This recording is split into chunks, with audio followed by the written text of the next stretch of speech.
Welcome back, everyone, to another surprise guest Sunday on 11/11. Today's guest is one of the most fascinating, interesting, multi-diverse people I know. She's into so much fun stuff, and I practically stalk her on social media so I can live vicariously through all the fun things she does. I met her at a theme event, and it just amazes me how many different kinds of things and themes she's into. Very, very complex and interesting person. And with that in mind, mystery guest, will you please tell us who you are and what you do? Oh, thank you, Joy. That was that was very nice. My name is Yvette AZEN, and I am a massage and energy therapist. And how did you get into your line of work? I've always been a touchy-feely person. When I was younger, when my dad would have a migraine, I would give him scalp massages. One of my girlfriends would have me tickle her back, we called it, where I would just run my fingers up and down her spine to help her fall asleep. Then in college, I would get my guy friends to clean by giving them massages. Brilliant. Yep. And then I was having a nervous breakdown at my Wells Fargo corporate job, and I read the book Purpose Driven Life, did all the worksheets, and came up with massage. Wow. I'm amazed that Rick Warren's book would lead you to massage. I think that's fantastic. Right? I was actually told by somebody at Rick Warren's community that I didn't read the book correctly.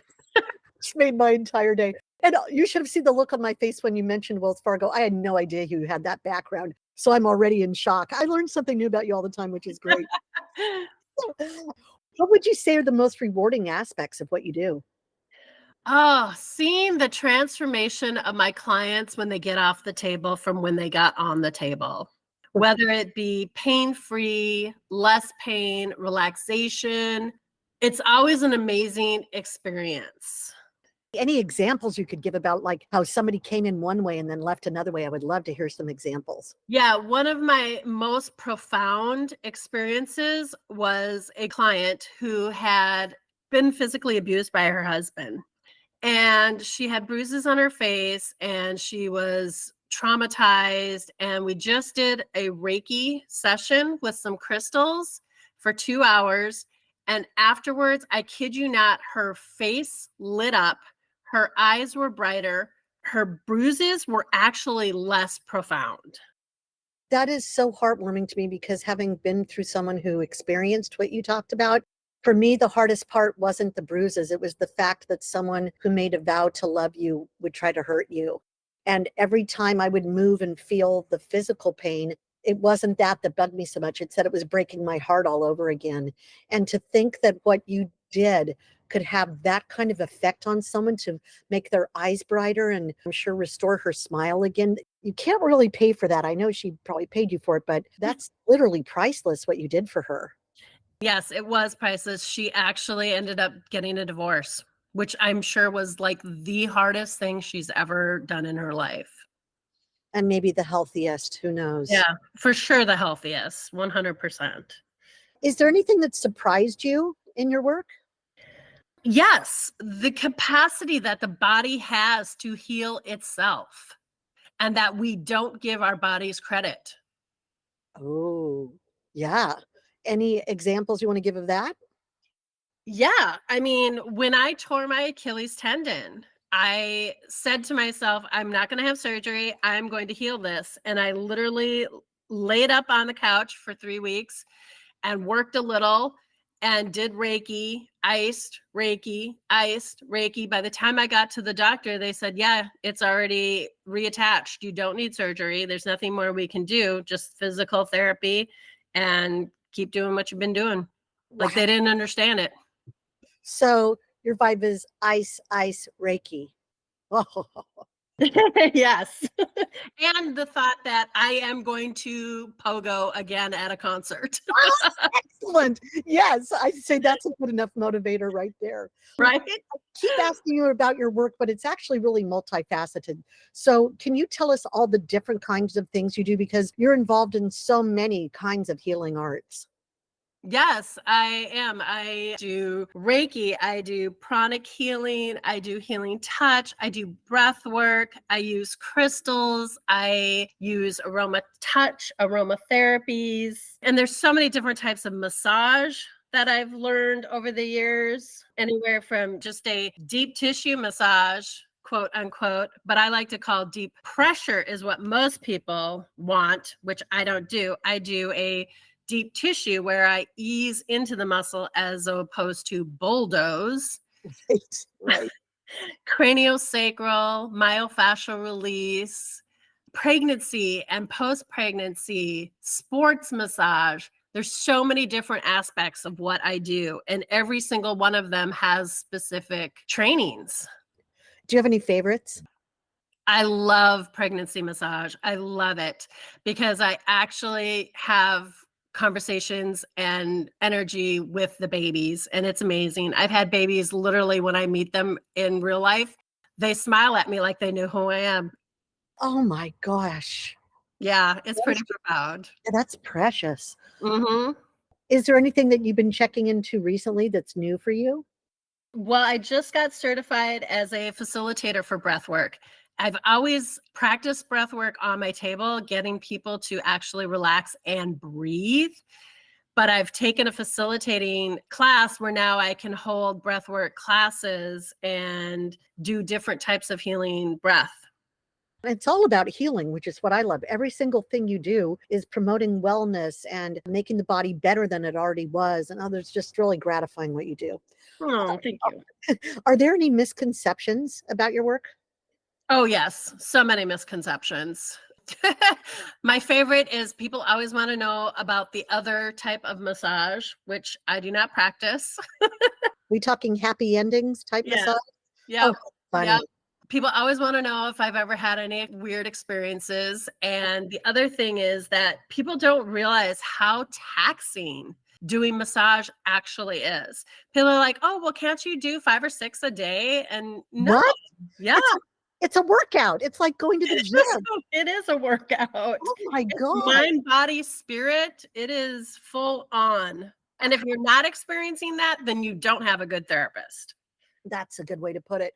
And I had talked to you about the idea of offering some of your services remotely as courses or whatever. And that's a big reason why, because you can only physically do so many appointments a day because it takes a physical toll on you. So whereas you're alleviating their woes, and I'm sure it's energizing for you at the same time, and you can only be at that level, work at that high level so many hours a day. Yes, that Wow. is true. Any other juicy misconceptions you want to share? I think the other one is that deep pressure thing. People are always like, oh, yeah, I want you to go as hard as possible. Well, that actually is putting your body into fight or flight mode. It's not actually healing. And the only reason you feel better afterwards, because your body's like, thank God I'm not in fight or flight mode anymore. Yeah, because it's distress. It adds. Exactly. Yeah. Exactly. And you're actually punishing your muscles. So Oh, your muscles hurt a few days afterwards, and that's not healthy. no. Oh, I was cringing just at the thought. What's been your biggest challenge as a small business owner and solopreneur?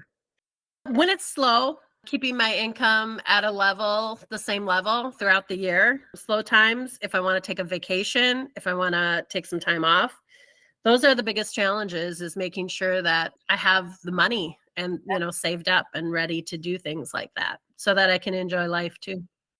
Are there seasons that you're busier than other seasons?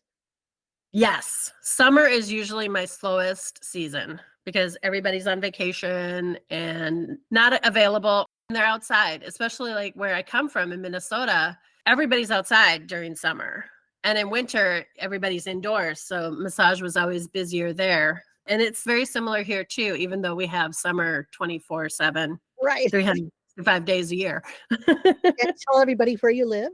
I live in Anaheim, California right now. I am from Minnesota, Minneapolis, Minnesota, and I moved here 9 years ago.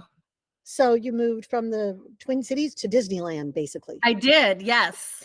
The Tragic Kingdom. Yeah, exactly, exactly. What trends or shifts have you noticed in your industry over the last few years, especially either during or after COVID? The only real trends I've noticed right now that is happening is everybody's getting on the breathwork bandwagon. And again, this is something that I've always practiced it. I open my massages with let's breathe. And I stop people to train them on how to actually take a deep breath.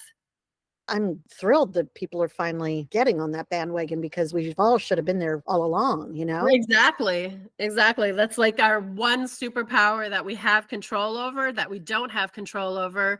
And the breath work actually is something that can heal Mhm, just within itself, right there. mhm.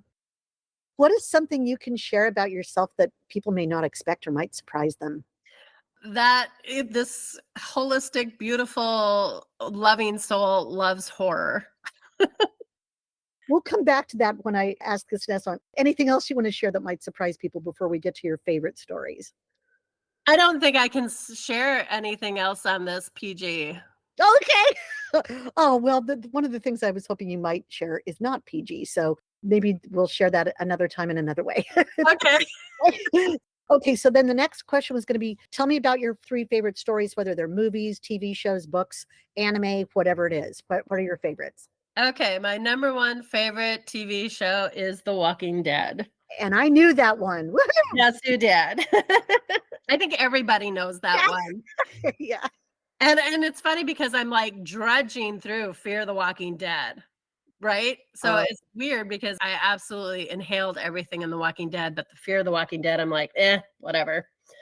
My favorite book is Pride and Prejudice, and I love all the adaptations of it.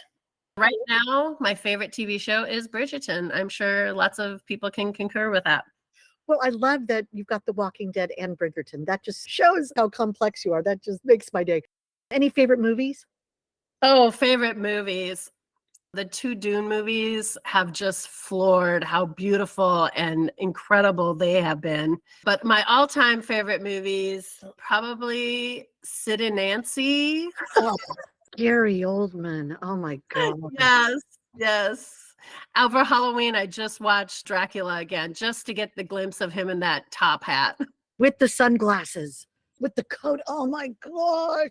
He's in my favorite comedy when he was hot, young. Oh my gosh. So, He's yeah. so hot. What are you talking about? He's Yeah, still different great. hot though. He had long hair in it and he was a goofball in my favorite comedy. He's one of my very favorite actors. Okay, more movies that are your favorites. More movies. I love star-crossed lovers. So Moulin Rouge, Titanic, Romeo and Juliet, and then other movies are I'm trying to think. I wasn't prepared You're for asking You've me for done more more. No, you've done more than 3, so you're off the hook. Okay. But I kinda wanted to press a little bit because you've got such a diverse array of stuff you love. I thought that would be fun for people to hear. "What? She's into Pride and Prejudice?" Well, and does that mean you like Pride and Prejudice and zombies? I loved that. I read the book the minute it came out, Exactly, right? exactly. Oh my gosh. Okay, fun, fun, fun. What are you specifically looking forward to next? Oh, my cruise in June to Alaska. Oh, oh, how fun, and where all are you going? We're going to Juneau, Victoria, and I can't remember the 2 other places. And will there be glaciers and whales and all that stuff? Oh, yes, yes, lots of glaciers and lots of whales. I've Oh, already set the intention, I'm going to see orca. and will you get to see a polar bear? There is some excursions that are going to bear places, so I haven't decided if I'm gonna do that yet or not. What are you looking forward to next with your business? With my business, looking forward to doing some of these online aspects of having that sort of presence, which is kind of a new concept to me. I've been working with a woman about getting my Instagram up and doing more Instagram stuff towards business related. So having more of a online presence. That would be fantastic. I can see so many things that you do that people would clamor for, that if they could do it from the comfort of their home, maybe they're in North Dakota and you're here, that sort of thing, that they would still be able to avail themselves of your services and your wisdom and all your certifications and so on without having to fly to California, Mhm. unless they want to go to Disneyland with you, Do you have any sort of little gift for our listeners? We like to give them a little something on Sundays. I would like to help them do a little breath work. Can we do that now? Or is it, Absolutely. oh, cool. Okay. I'll be quiet. Go for it. Yeah. So, first of all, I want you to put your hands on your belly. And as you take a deep breath through your nose, I want you to focus that breath on going into the belly as opposed to into your shoulders. So, you're going to keep your shoulders nice, soft, and relaxed, and breathe into the belly, pushing that belly out. And then exhale through your mouth. Take another deep breath, breathing in through the belly. And then exhale out. And if you want to put some sound to that exhale, that helps release tension and stress from all over the body. So it'd be something like this. Deep breath in and then out. You're actually releasing energy that is no longer needed. If you do that for just 3 deep breaths, you can actually relieve any like cramps that you're having. You can release pain that you might be having. It's incredibly helpful. And could you share a little bit more about the importance of proper breathing as relates to shoulders? Because you and I had discussed that so many times. The breath examples include a tensing up of your shoulders, which to me is defeating the whole purpose. It is defeating the whole purpose. I always tell people the pain we feel in our shoulders and our neck is the human condition. And it's because we carry all of our burdens there. Every time you take a deep breath and you tense up your shoulders or you put them into your ears, you carry them into your ears, you are creating tension and stress in those muscles and your shoulders, which is causing neck pain, headaches, shoulder pain. A lot of people will have shoulder rotator cuff problems just from those issues of how they're breathing. What can people expect to feel after they do this breath work? What should the difference be? Oh, they should be more relaxed. They should have more oxygen, so they should be more clear. Who doesn't want that? Right? I would think everybody would want that. Yeah. Another thing that we do in our non-interview podcasts episodes, we assign listeners a tiny task each day. Is there anything different you want them to do? I know you gave us the gift of breath, or what would you like them to be doing as their tiny task? I would like them to move their arms around, like literally reach up into the sky, put them out to your sides, and do circles. If you could do that every day and just roll your neck, you are releasing that stress and tension in the human condition. And is there a certain time of day they should do it, or a certain number of repetitions or anything like that? What do you advise? I would advise doing it whenever you can, whenever you think about it. If you do it in the morning, it's a way to help you wake up and get oxygen and blood to the brain so that you're waking up.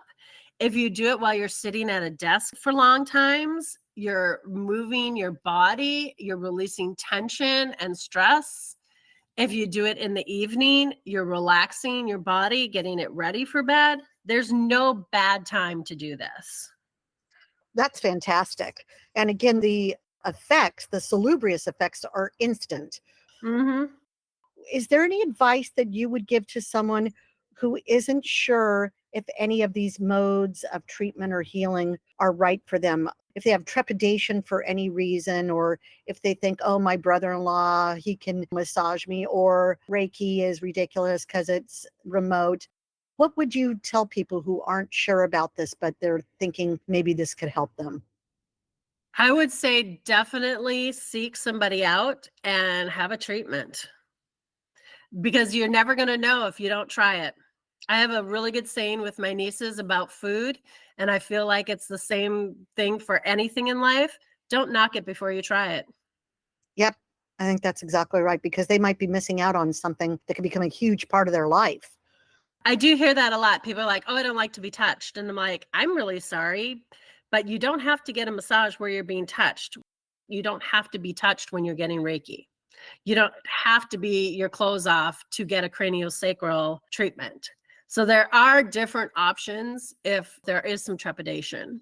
And breath work. You don't have to be touched to do breath work. Nope, not at all. Yep. Any last thoughts you want to share with our listeners today? I really appreciate you having me on. This Oh, was totally unexpected, and I really am excited. Thank you. I would oh, I would really like to encourage people to try different modalities of massage, energy, breath work, sound baths, any of these things. If you've never tried it, to really give it a try because it can really change your life in profound ways. and I want to thank you for saying the word that has been eluding me this whole time, modality. I kept searching for it. I'm like, it's not mode. What is it? So thank you. I just kept, I'm like, I know I'm not finding the word that I'm looking for. Well, I really hope that we can find ways to get to work with you to support and promote online classes for you, because I just think you have so much to offer in the online space. And would you be willing to come back on every now and again to give us updates on new things going on in your industry and new things they can try? Absolutely.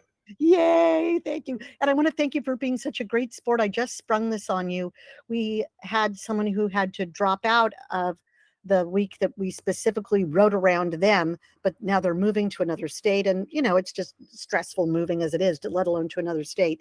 And so I thought, well, what are we going to do with this week? And I had a note saying, fit Yvette in wherever you can. Like, what are we going to do with her? We don't have anything. I can't put her in the thing about forgiveness. That doesn't really have to be with massage. I thought I can't put her in about kid philanthropy. I'm like, what the heck? And so we came up with this treat yourself theme just as an excuse this week to have you on. Oh, well, thank you. Thank you. That was one of my very favorite episodes of Park and Rec because I'm like, Oh, treat yourself. yeah, Everybody should treat yourself. yeah. So the one on Saturday that will have already played by the time this airs does have a picture of Donna and Tom with the treat yourself, the whole thing. I'm a huge Parks and Rec fan. And whenever we have an election, as we will this year, I come very close to writing in the name Leslie Knope. Because if we had Leslie Knope for president, our world There you go. we would be in much better shape. And cue the music. Yes, exactly. Well, on that ridiculous note, I will let you go and thank everybody for listening today. And don't forget to treat yourselves. Wishing you a wonderful, relaxing day. Don't forget to do your breath work and move your arms for your own sake. And with that, I'll say, Chariste san, chuta.